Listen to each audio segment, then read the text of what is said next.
ಕ್ರಾಂತಿ ಆಗಕ್ಕ ಮಾನ್ಯ ತಹಸೀಲ್ದಾರ್ ಅವರೇ, ಮಾನ್ಯ ಜಿಲ್ಲಾಧಿಕಾರಿಗಳೇ, ಸಂಬಂಧಪಟ್ಟಂತ ಈ ಗುಲ್ಬರ್ಗ ಜಿಲ್ಲಾ ಮಂತ್ರಿಗಳೇ ನೀವು ಎತ್ತರಬೇಕು. ಇವತ್ತು ನಮ್ಮ ಸಮಾಜದ ಬಂಧುಗಳು ಹೇಳಿದ್ರು ದೀಪಾವಳಿ ತಕ್ಕ ನೀವು ಕೊಡು ಕೊಡ್ತೀರಿ ಅಂತ. ದೀಪಾವಳಿ ತಕ್ಕಲ್ಲ, ಇವತ್ತು ನಾನು ಫಸ್ಟ್ ಟೈಮ್ ಕೇಳ್ತೀವಿ ಊರು ಇಡೀ ಕರ್ನಾಟಕದಾಗ 5,000 10,000 ಪಟ್ಟದ ಪೂಜಾರಿಗಳು ನಾವಿದ್ದೀವಿ. ಇಡೀ ಜಿಲ್ಲಾಗಳಲ್ಲಿ ತಾಲೂಕುಗಳಲ್ಲಿ ಹೋರಾಟ ಮಾಡಬೇಕಾಗ ಆಗ್ತದ. ಇದು ಬಹಳ ಎತ್ತರ ಆಗ್ತದ. ಕರ್ನಾಟಕವನ್ನು ಒತ್ತು ಉರಿತದ. ಇದು ಮಾಳಿಂಗರಾಯನ ದೇವಸ್ಥಾನ ಸಾಮಾನ್ಯ ಅಲ್ಲ. ಇನ್ನೇಗ ನಮ್ಮ ಪೂಜಾರಿ ಹೇಳಿದ್ರು ಮುತ್ತಾಯಿ ಮುದುಗಣ್ಣಿಂದ ಬಂದದಂತೇಳಿ. ಮುತ್ತಾಯಿ ಮುದುಗಣ್ಣಿಂದ ಆಲಕರಾಯ, ಪಾಲಕರಾಯ, ಸೈನಿಕರಾಯ, ಸೈರ್ ಪಂಬರಾಯ, ಕರಿಗೌಡ, ಕೆಂಚಗೌಡ, ಸೋಮರಾಯ, ತುಕ್ಕಬರಾಯ, ಚಕ್ರಾಯ, ಮಾಳಿಂಗರಾಯನಿಂದ ನಮ್ಮ ವಂಶಾವಳಿ ಬಂದದು.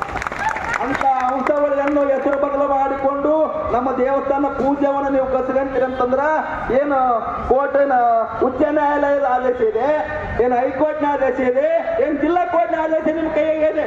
ಅದೇನಪ್ಪ ಅವ್ರ ಕೈಯಾಗ ಆದ್ರೆ ಆದೇಶ ಇದ್ದ ನಾವು ತೆಲಿಗಬಹುದು. ಯಾಕಂದ್ರ ಅವ್ರ ಇತಿಹಾಸವನ್ನು ತಗೋದು ಏನು ಉಚ್ಚ ನ್ಯಾಯಾಲಯ, ಸುಪ್ರೀಂ ಕೋರ್ಟ್ ಆದೇಶ, ಹೈಕೋರ್ಟ್ ಆದೇಶ ಅವ್ರಿಗೆ ಪರವಾಗಿತ್ತಂದ್ರೆ ನಾವು ತಲೆ ಹೋಗ್ತೀವಿ ಕಾನೂನು ಪ್ರಕಾರವಾಗಿ. ಯಾಕಂದ್ರೆ ನಾವು ಸಂವಿಧಾನವಾಗಿ ಡಾಕ್ಟರ್ BR ಅಂಬೇಡ್ಕರ್ ಕೊಟ್ಟಂತ ಸಂವಿಧಾನ ಬದ್ಧವಾಗಿ ನಾವು ನಡ್ಕೊಳ್ಳುವಂತ ಸಮಾಜ. ಯಾಕಂದ್ರ ಇವತ್ತು ನಮ್ಮ ದೇಶದಲ್ಲಿ ಡಾಕ್ಟರ್ ಬಾಬಾ ಸಾಹೇಬ್ ಅಂಬೇಡ್ಕರ್ ಅವರು ಒಂದು ಸಂವಿಧಾನವನ್ನು ಬರೆದಿದ್ದಾರೆ. ದಬ್ಬಳಿಕೆಯನ್ನು ಯಾರಿಗೆ ಮಾಡಬೇಕಾಗಿಲ್ಲ. ಸಂವಿಧಾನ ಬದ್ಧವಾಗಿ, ನ್ಯಾಯದ ಬದ್ಧವಾಗಿ ನಾವು ಹೋರಾಟವನ್ನು ನಾವು ಮಾಡಕತ್ತೀವಿ.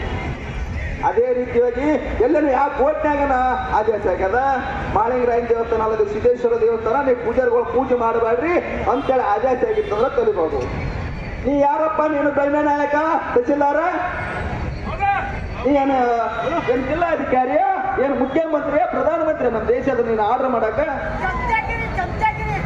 ಯಾವ ಒಬ್ಬ ರಾಜಕಾರಣಿಯನ್ನು ಚಂಚಗಿರಿಯನ್ನು ಮಾಡಿ ಇವತ್ತ ಮೇಲ್ಕುಂದಿ ಮಾಳಿಂಗರಾಯನ ಆದೇಶವನ್ನು ನೀನು ಮಾಡ್ತೀಯ ಅಂತಂದ್ರ ಮೊದಲ ಆ ತಹಸೀಲ್ದಾರ ನಾವು ಧಿಕ್ಕಾರಕ್ಕೆ ಹೋಗಬೇಕಾಗ್ಯದ.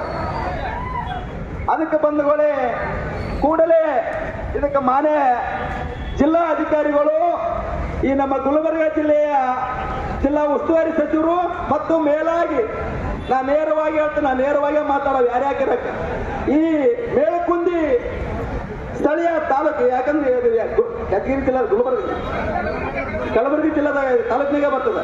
ಆ ಕಲಬುರಗಿ ತಾಲೂಕಿನ ಶಾಸಕರಾದಂತ ಮಾನ್ಯ ಸಚಿವರಾದಂತ ಅಲ್ಲಂ ಪ್ರಭು ಪಾಟೀಲ್ರೇ, ನೀವು ಬಹಳ ಎತ್ತರ ನೋಡ್ರಿ.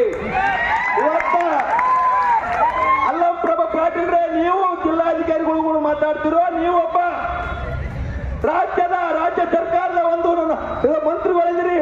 ನೀವು ಮಾತಾಡಿ ನಮ್ಮ ಸಮಾಜದಲ್ಲಿ ಬಹುಸಂಖ್ಯಾತರಿರ್ಲಿಕ್ಕೆ ಕೊಟ್ಟಾಯ್ತು. ಇಡೀ ಗುಲ್ಬರ್ಗ ಅಲ್ಲ, ಇಡೀ ಉತ್ತರ ಕರ್ನಾಟಕದಾಗ ನಾವು ಬಹುಸಂಖ್ಯಾತರಿದ್ರಿ. ಮಾನ್ಯ ಮುಖ್ಯಮಂತ್ರಿಗಳೇ, ನಿಮ್ಮ ಸಚಿವರಿಗೆ ಹೇಳ್ಬೇಕಲ್ಲ ಪ್ರಭಾ ಪಾಟೀಲ್ಗ, ನೀವು ಹೇಳಿ ಮಾಳಿಂಗರಾಯ ದೇವಸ್ಥಾನ ಸೂತು ಮಾಡ್ಲಿಕ್ಕಂದ್ರ ನೀವು ಬರ್ತಕ್ಕಂಥ ಪ್ರತಿಯೊಂದು ಹಳ್ಳಿಗೆ ನಿಮ್ಗ ಧಿಕ್ಕಾರವನ್ನು ಕೂಗಿ ನಿಮ್ಮ ಸಿಪಿಗೆ ಆಟ ನಿಲ್ಲುವಂತ ಕೆಲಸ ನಮ್ಮ ಸಮಾಜದ ಬಂಧುಗಳು ಮಾಡ್ತಾರ. ಇಡೀ ಉತ್ತರ ಕರ್ನಾಟಕದಾಗ ಬಿಜಾಪುರ, ಬಾಗಲಕೋಟೆ, ಬೆಳಗಾವಿ ಎಲ್ಲಾ ಜಿಲ್ಲಾದಾಗ ನಾವು ಹೋರಾಟ ಶುರು ಮಾಡ್ಬೇಕಾಗ್ತದ. ಇವತ್ತು ನೀವು ಕಾಂಗ್ರೆಸ್ ಮಂತ್ರಿ ಇದ್ರು, ಯಾವ ಮಂತ್ರಿ ಇಲ್ಲ, ಯಾವ ಪಕ್ಷ ನಮ್ಗೆ ಸಂಬಂಧ ಇಲ್ಲ. ನಿಮಗ ನಾವು ಧಿಕ್ಕಾರವನ್ನು ಕೂಗ್ತೀವಿ. ಅಲ್ಲಂ ಪ್ರಭು ಪಾಟೀಲ್ರೇ, ನಿಮ್ಮ ತಾಲೂಕಿನ